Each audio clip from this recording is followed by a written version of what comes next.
आता काय होत आहे भारतामध्ये? पूर्ण महायान पंथाचं साम्राज्य पूर्ण जगामध्ये आहे. त्यामुळे आज पूर्ण भारतामध्ये महायान पंथाचे पूर्ण विचार हे भारतामध्ये सध्या सुरू आहे. आणि याच्यामध्ये असं झालं की या महायान पंथालाच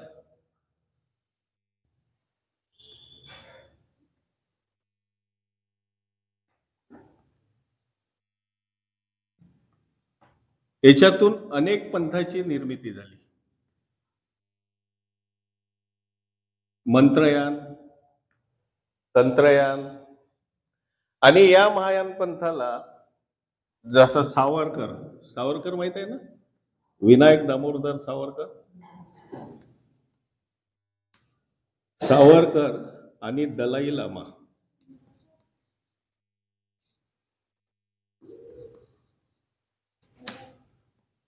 हे दोघेही जण या महायान पंथाला काय म्हणतात की हे हिंदू धर्माची एक बॅच आहे.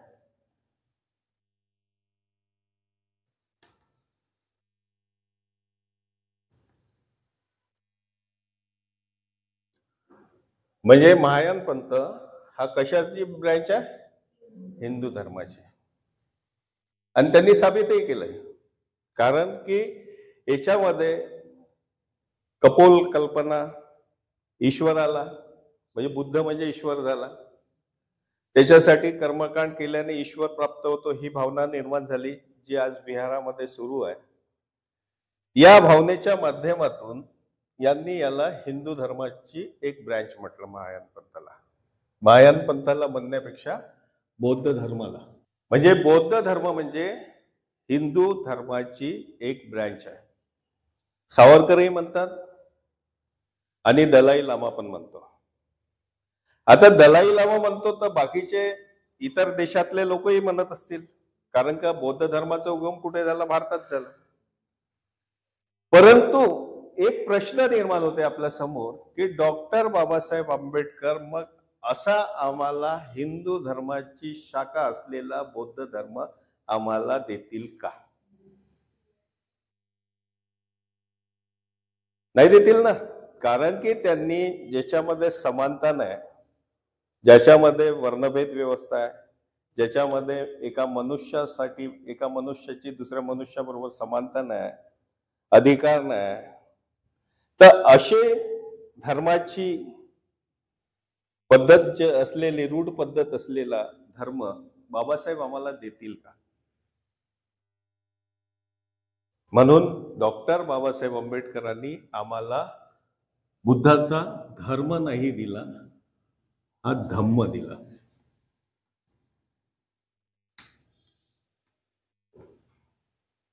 आता जेव्हा बाबासाहेब आंबेडकरांनी आम्हाला धम्म दिला, तर मग आमच्या मनामध्ये प्रश्न निर्माण व्हायला पाहिजे की या धम्मामध्ये ईश्वर, आत्मा, अलौकिक शक्ती,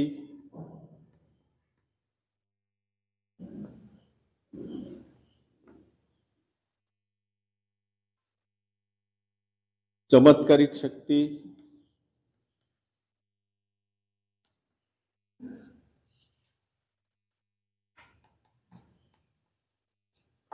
या आहे का? नाहीये. मग जेव्हा धम्मामध्ये ईश्वरालाही स्थान नाही, आत्म्यालाही स्थान नाही, अलौकिक शक्तीलाही स्थान नाही, चमत्कारिक शक्तीलाही स्थान नाही, तर मग आम्ही वंदना ही कोणाला प्रसन्न करण्यासाठी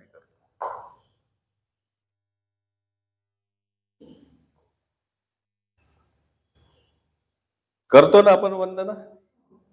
मग काऊन करत आहो आम्ही? जेव्हा की आपल्या धम्मामध्ये ईश्वरही नाही, कोणतं फळ देणारही नाही, कारण का बुद्धांनी एक सिद्धांत बुद्धांचा एक होता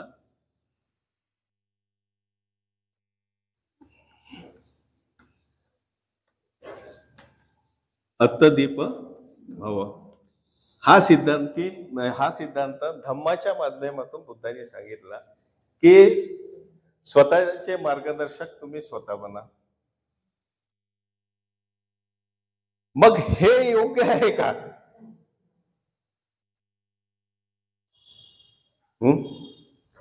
म्हणजे आपण अगर वंदना या गोष्टीसाठी अगर करत असेल, कारण मग याच्यामध्ये येते परित्रण पाठ.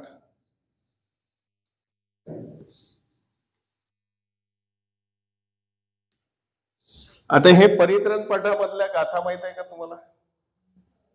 हा आहेत ना याच्यामध्ये, की कोणत्या मी अलौकिक शक्तीला प्रसन्न करतो वगैरे याच पद्धतीचं आहे. म्हणजे जसं आपण त्रिसरण आणि पंचशील आपल्यासाठी ठीक आहे, की आपण एक आपल्या महापुरुषाचे विचार आपण अंमलात आणण्यासाठी आपण त्याचं वारंवार पठन करतो.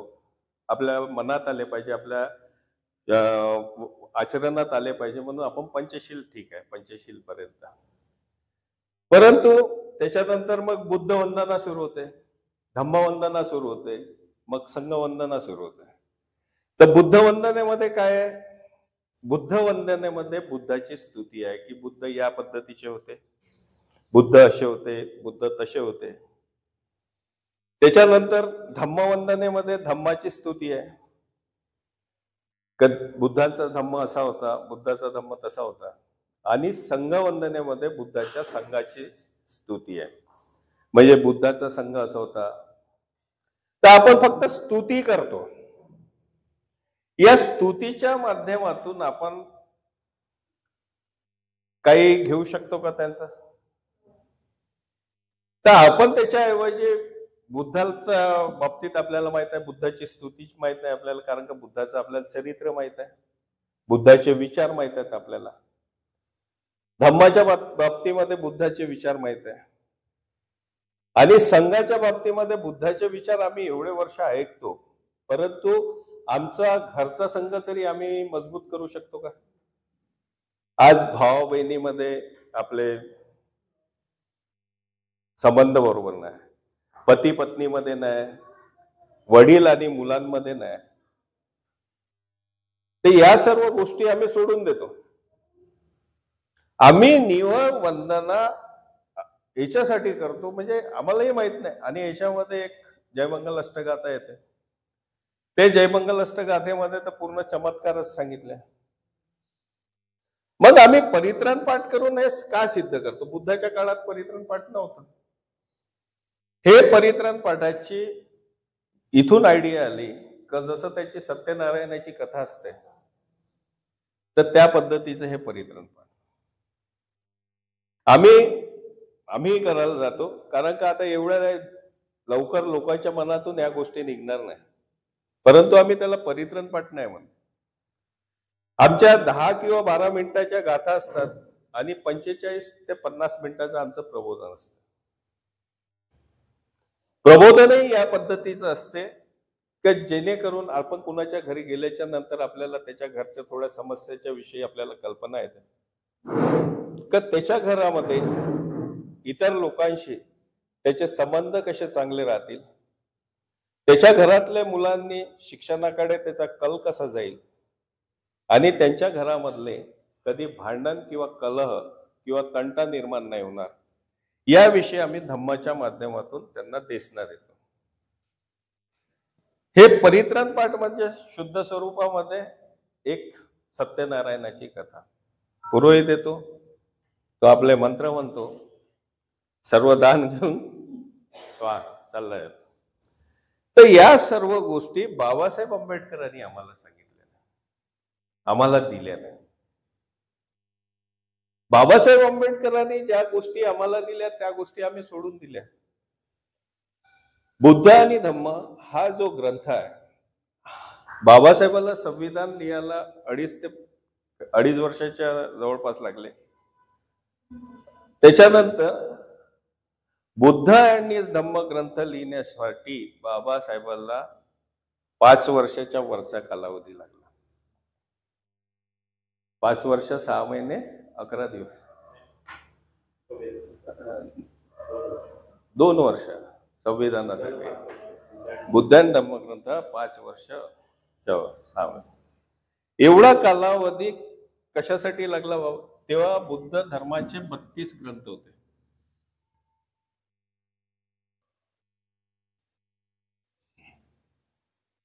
अच्छा, आणखी एक आपली महत्वाची गोष्ट, ह्या महायान पंथानं जे याच्यानंतरचे जे ग्रंथ निर्माण केले, हे ग्रंथ पाली भाषेमध्ये नाही निर्माण केले होते, हे संस्कृत मध्ये निर्माण केले होते.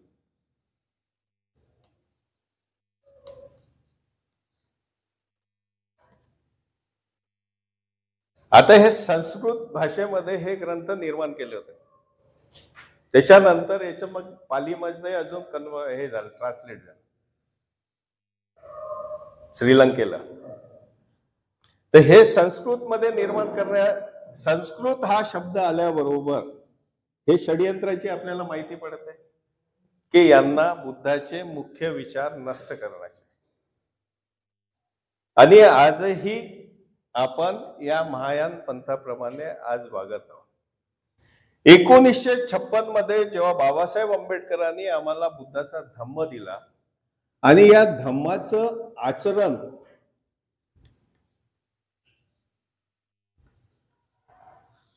आमच्या घरामध्ये अगर असतं, केव्हापासून? 1956 पासून. तर आज जेवढी प्रगती आम्ही केली आहे ना, त्याच्यापेक्षा कयोपटीने आमच्या समाजाची प्रगती झाली असते. परंतु हे आचरण, धम्माचं आचरण आणि धम्म आणि धर्म याच्यातला फरक आम्हाला न कळल्यामुळे आमची अशी परिस्थिती झाली. आज आमची परिस्थिती काय की एक साधा नगरसेवक आम्ही निवडून नाही आणू शकत. आज आमच्यामध्ये, आम्ही म्हणतो समाजामध्ये युनिटी नाही आहे, आमचा समाज एक होत नाही. काहून एक नाही होत आहे? कारण की ही आम्ही धम्माचं आचरण हे सोडलं आम्ही, आणि आम्ही इकडे राहिलो. धर्मामध्ये काय होते की धर्मामध्ये धर्म हा वैयक्तिक आहे. मी बुद्धाची प्रार्थना केली, बुद्धाची वंदना मी म्हटली, तर बुद्ध प्रसन्न होऊन मला काहीतरी देईल, ही अपेक्षा एक व्यक्तिगत व्यक्ती करू शकते. परंतु जे धम्म आहे, हा धम्म जेव्हा एका व्यक्तीच्या सोबत दुसरा व्यक्ती मिळतो, तेव्हा ह्या दोघांमध्ये धम्माची सुरुवात होते.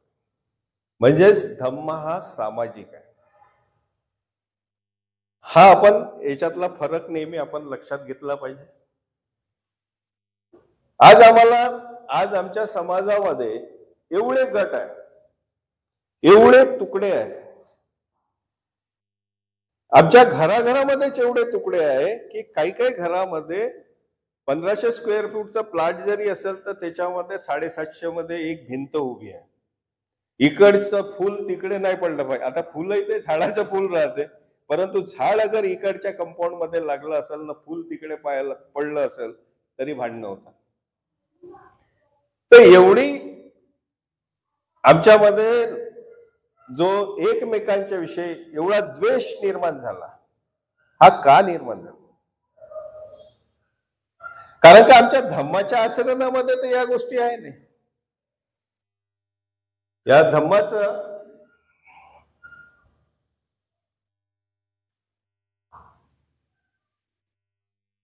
याचं मुख्य आधार तत्व आहे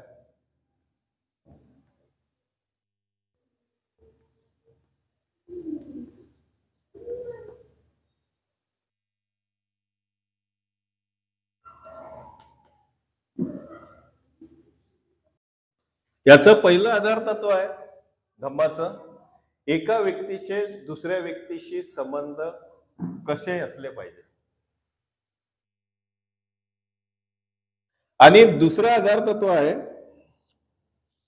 ईश्वर, आत्मा,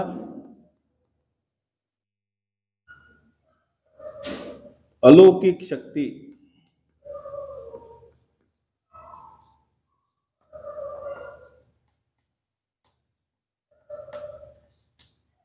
मान्य नाही.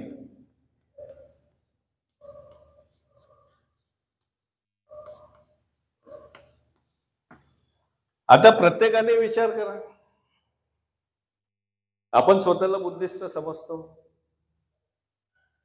आपण मोठ्या गर्वाने सांगतो का आम्ही बुद्धिस्ट आहोत, तर आमच्या घरामध्ये हे 2 आधार तत्व आहेत का?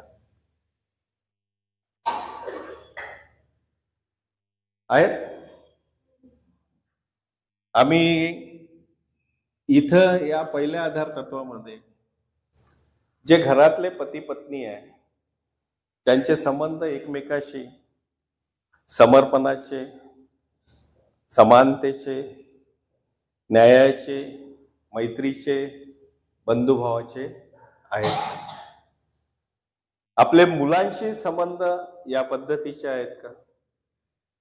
आपले मुलीशी संबंध या पद्धतीचे आहेत का? आमच्या शेजाऱ्यांशी संबंध या पद्धतीचे आहेत का? आमच्या नातेवाईकाशी संबंध या पद्धतीचे आहेत का? कारण की आमचे संबंध कसे पाहिजे एकमेकाशी? बंधुत्वाचे संबंध पाहिजे, प्रेमाचे संबंध पाहिजे, करुणामय संबंध पाहिजे आणि एकमेकांच्या विषयी आमच्या मनामध्ये समर्पणाची भावना पाहिजे का मी माझ्या या कुटुंबामध्ये माझा जन्म झालाय तर मी माझ्या कुटुंबासाठी काय करू शकतो, या पद्धतीचे समर्पणाचे संबंध पाहिजे.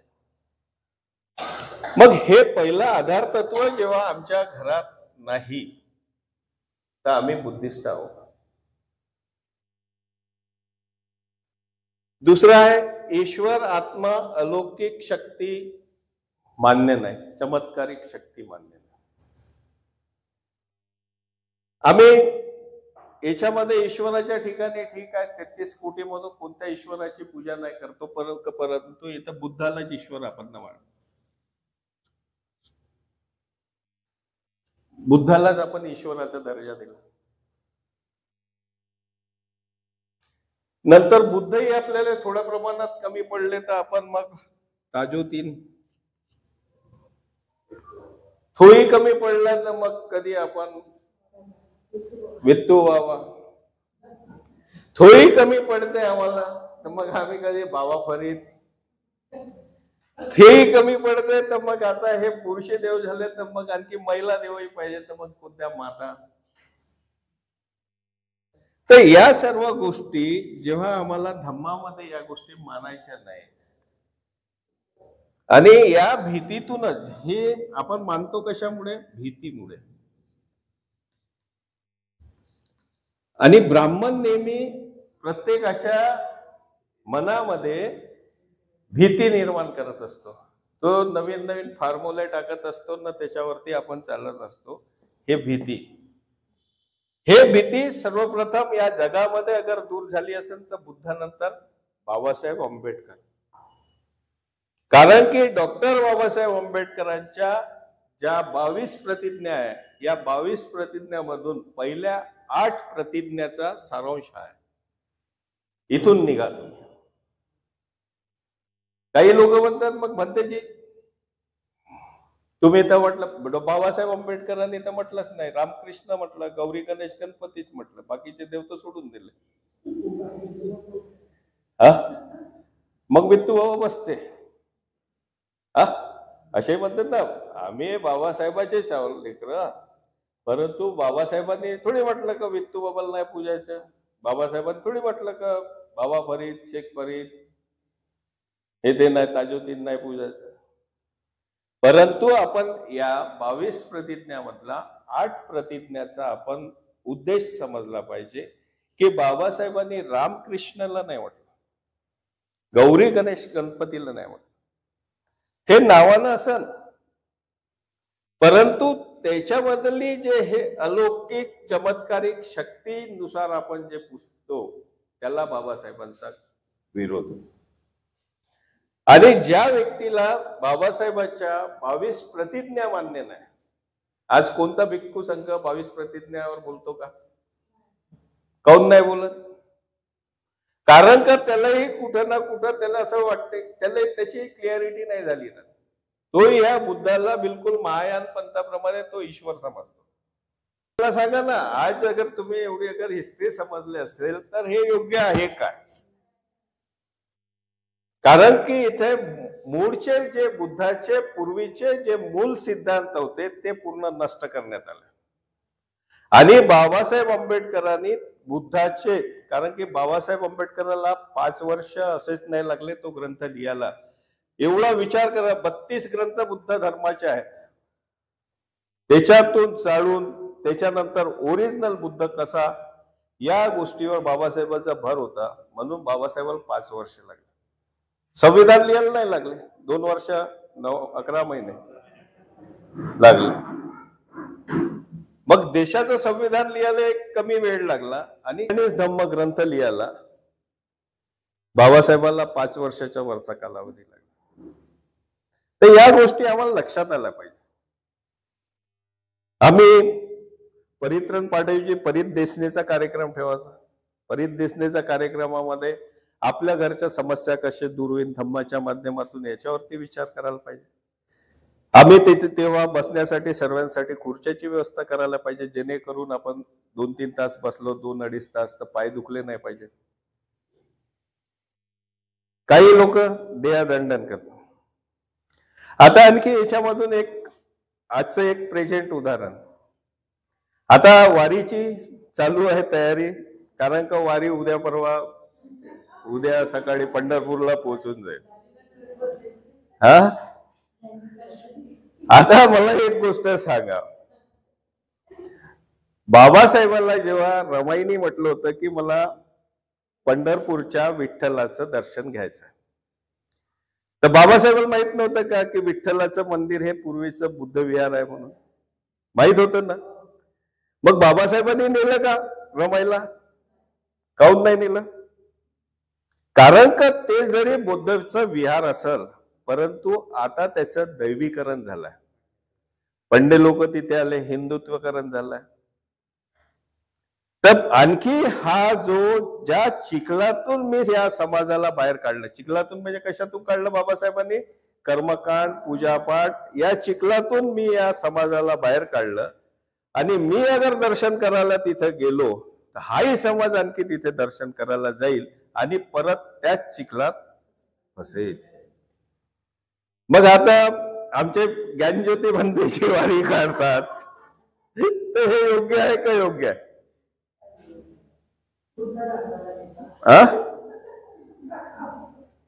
त्याचं तर असं पाय ठेवलं म्हणजे त्या घरातला म्हणजे सुख शांती येऊन जाते म्हणते. हे योग्य आहे का? योग्य आहे? म्हणून आपण या गोष्टीचा विचार करायला पाहिजे. आता बुद्धाने धम्मग्रंथामध्ये बरेचसे बारकावे म्हणजे तो लवकर कळत नाही. आता मोठे बनते जे शिकवत असतील तर कदाचित जे नवीन लोक येत असतील त्यांना तो लवकर कळत नसेल का भंतेजी का शिकवून राहिले. मग असं होते कधी कधी, कारण का जय आता ह्या आई वगैरे आधीपासून येत आहेत तर आईला ते पूर्वकल्पना आली असेल, परंतु जे नवीन येतात हे भंतेजी का शिकवतात? हे तर धर्मामध्ये आहेच नाही असं वाटतंय ना कधी कधी. कारण का बरेचसे अनुभव येतात आम्हाला बाहेर जात असताना. तर ते याच्यासाठी आम्हाला येत नाही कारण की आम्ही या गोष्टीतून बुद्धाच्या धम्माचं कधी चिरफाड नाही केली. बुद्धाने स्वतः म्हटलं आहे ना, मी सांगतो म्हणून तुम्ही प्रत्येक गोष्ट करू नका. तुम्ही मी सांगितलेली प्रत्येक गोष्ट तुमच्या तर्क विवेक बुद्धीने तपासून पहा. तुम्हाला पटत असेल तर घ्या, नाही तर सोडा.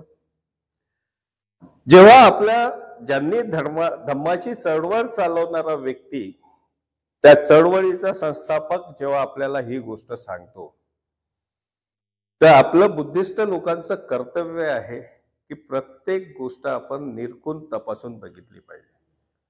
इव्हन धर्माच्या किंवा धम्माच्याच बाबतीत नाही, जीवनात येणाऱ्या प्रत्येक गोष्टी. आपल्याकडे कोणी व्यक्ती आला, तुम्ही 5 लाख रुपये द्या, मी नोकरी लावून देतो, तोही आला तर त्याही गोष्टी आम्ही तपासून बघायला पाहिजे. म्हणजे धम्माचं तत्वज्ञान एवढं सखोल आहे की अगर प्रत्येक गोष्ट अगर आमच्या धम्माच्या आचरणातून आम्ही अगर करत राहिलो तर आमच्या घरामध्ये सुख शांती ऑटोमॅटिक राहते.